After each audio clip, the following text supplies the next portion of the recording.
Chapter 9. The Most Confidential Knowledge. The Supreme Lord said, "My dear Arjuna, because you are never envious of me, I shall impart to you this most secret wisdom, knowing which you shall be relieved of all the miseries of material existence. This knowledge is the king of education, the most secret of all secrets. It is the purest knowledge, and because it gives direct perception of the self by realization, it is the perfection of religion. It is everlasting, and it is joyfully performed. Those who are not faithful on the path of devotional service cannot attain me, O conqueror of foes, but return to birth and death in this material world. By me, in my unmanifested form, this entire universe is pervaded. All beings are in me, but I am not in them. And yet everything that is created does not rest in me. Behold my mystic opulence. Although I am the maintainer of all living entities, and although I am everywhere, still myself is the very source of creation. As the mighty wind blowing everywhere always rests in ethereal space, know that in the same manner all beings rest in me.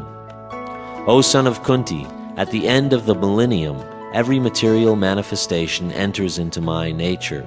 At the beginning of another millennium, by my potency, I again create. The whole cosmic order is under me. By my will it is manifested again and again, and by my will it is annihilated at the end. O Dhananjaya, all this work cannot bind me. I am ever detached, seated as though neutral. This material nature is working under my direction, O son of Kunti, and it is producing all moving and unmoving beings. By its rule, this manifestation is created and annihilated again and again. Fools deride me when I descend in the human form. They do not know my transcendental nature and my supreme dominion over all that be. Those who are thus bewildered are attracted by demoniac and atheistic views. In that deluded condition, their hopes for liberation, their fruitive activities, and their culture of knowledge are all defeated. O son of Pritha, those who are not deluded, the great souls, are under the protection of the divine nature. They are fully engaged in devotional service because they know me as the Supreme Personality of Godhead, original and inexhaustible. Always chanting my glories, endeavoring with great determination, bowing down before me, these great souls perpetually worship me with devotion. Others who are engaged in the cultivation of knowledge worship the Supreme Lord as the one without second, diverse in many and in the universal form. But it is I who am the ritual, I the sacrifice, the offering to the ancestors, the healing herb, the transcendental chant. I am the butter and the fire and the offering. I am the father of this universe, the mother, the support, and the grandsire. I am the object of knowledge, the purifier and the syllable Om. I am also the Rig, the Sama, and the Yajur Vedas. I am the goal, the sustainer, the master, the witness, the abode, the refuge, and the most dear friend. I am the creation and the annihilation, the basis of everything, the resting place, and the eternal seed. O Arjuna, I control heat, the rain, and the drought. I am immortality, and I am also death personified. Both being and non-being are in me. Those who study the Vedas and drink the Soma juice, seeking the heavenly planets, worship me indirectly. They take birth on the planet of Indra, where they enjoy godly delights. When they have thus enjoyed heavenly sense pleasure, they return to this mortal planet again. Thus, through the Vedic principles, they achieve only flickering happiness. But those who worship me with devotion, meditating on my transcendental form, to them I carry what they lack and preserve what they have.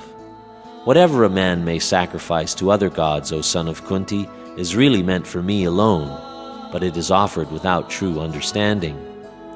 I am the only enjoyer and the only object of sacrifice. Those who do not recognize my true transcendental nature fall down. Those who worship the demigods will take birth among the demigods. Those who worship ghosts and spirits will take birth among such beings.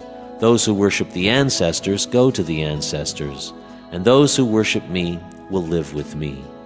If one offers me with love and devotion a leaf, a flower, fruit, or water, I will accept it. O son of Kunti, all that you do, all that you eat, all that you offer and give away, as well as all austerities that you may perform, should be done as an offering unto me. In this way you will be freed from all reactions to good and evil deeds, and by this principle of renunciation you will be liberated and come to me. I envy no one, nor am I partial to anyone.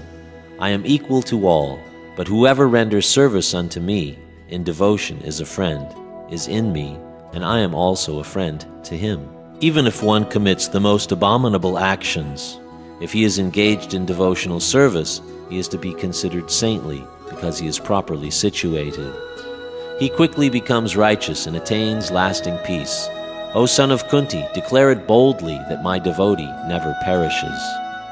O son of Pritha, those who take shelter in me, though they be of lower birth, women, Vaishyas, merchants, as well as Sudras, workers, can approach the supreme destination.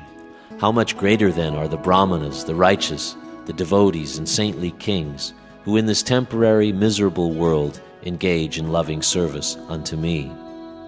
Engage your mind always in thinking of me, offer obeisances and worship me. Being completely absorbed in me, surely you will come to me.